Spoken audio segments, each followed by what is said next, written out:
All right. Here's a question I wish we had gotten to in our time together. Ran out of time for it. I'm glad we have a question from the audience. What is your proposal to fix the immigration system? Questioner says, I'm sure you agree we have a broken system that's not working properly, so what would you do affirmatively to fix it? That's a great question. It's a very important question. Yeah.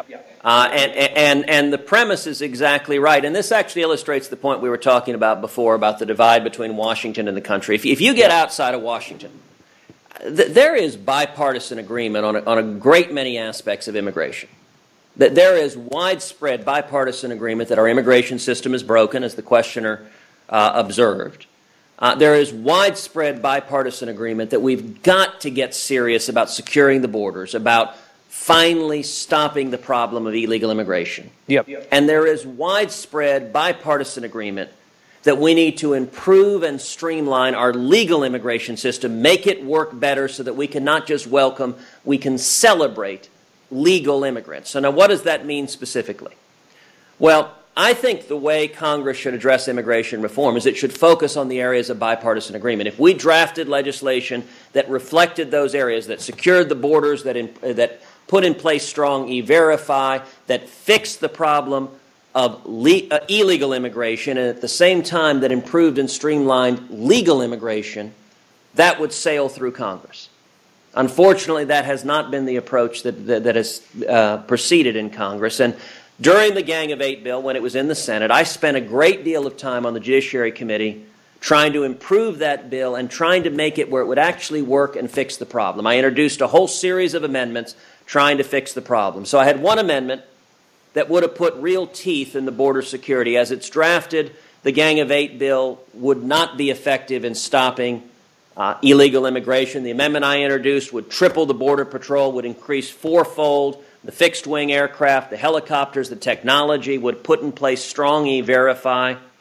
Every Senate Democrat on the Judiciary Committee voted against that amendment. Yeah. I also had two amendments, Evan, that would improve and streamline legal immigration. And I'll note there has been virtually no reporting on the work I did to expand and improve legal immigration other than, and I want to give a shout-out to you guys, other than the Tribune. And I suppose it countered the media narrative the media narrative that was trying to be painted is that Republicans oppose immigration. And I don't think that's true generally, but at least with me, it is very much not the case. Indeed, Evan, there is no stronger advocate of legal immigrants in the U.S. Senate than I am. And so I had two amendments on legal immigration. One was focused on high-tech workers, H-1B, temporary high-skilled workers. The current cap is 65,000. The Gang of Eight bill makes a modest improvement and increases that to 110,000. The problem is we filled the current cap in 5 days. Every year we educate tens of thousands of students from all around the world, and they get graduate degrees in U.S. universities, including the University of Texas. They get graduate degrees in math and computer science and engineering. And then we send them back to their countries. They start companies there. They create jobs, and they compete against us. It makes no sense whatsoever. Right. So I introduced an amendment to increase the H-1B cap fivefold, from 65,000 to 325,000. When I introduced that, every single Senate Democrat on the Judiciary Committee voted against it. And they said, listen, we cut a deal. We sat down with the union bosses. We cut a deal. We can't increase it anymore. I think that was a real mistake. I introduced another amendment to double the current cap of legal immigrants from 675,000 to 1.35 million, to double it, to streamline the system, to reduce the cost, to reduce the bureaucracy, to reduce the per-country caps, which right now heavily discriminate against several countries, including especially Mexico, to eliminate those caps altogether.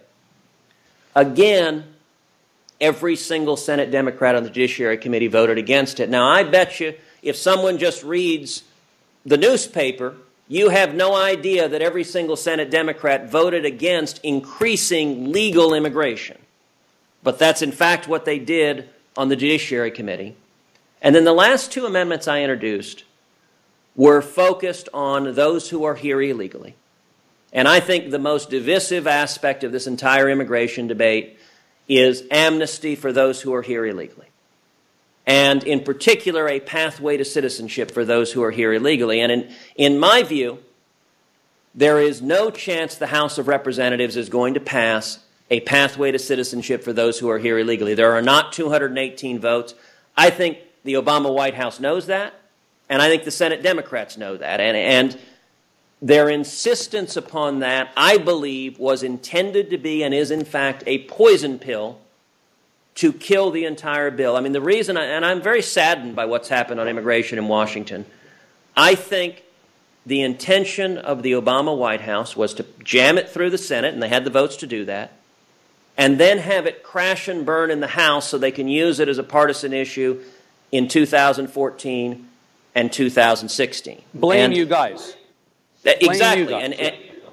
And so I introduced an amendment in the Senate Judiciary Committee that eliminated the pathway to citizenship, that said you're here illegally. I think a pathway to citizenship is profoundly unfair to the millions of legal immigrants who followed the rules. I think it also encourages more illegal immigration. And I think it dooms the bill. If you want to pass the bill, you've got to take that out. Now, notably, Evan, the amendment I introduced, it didn't alter the bill's underlying work permits for those who are here illegally. So it's still, the underlying bill still allowed those who are here illegally to have some form of legal status, but no path to citizenship. And it was really quite striking. I thought the clarifying moment of the entire debate was the response to that amendment. New York Senator Chuck Schumer looked at me and said, if there is no citizenship, there can be no reform. And Evan, I actually took the chance to thank him. I said, listen, I appreciate your candor.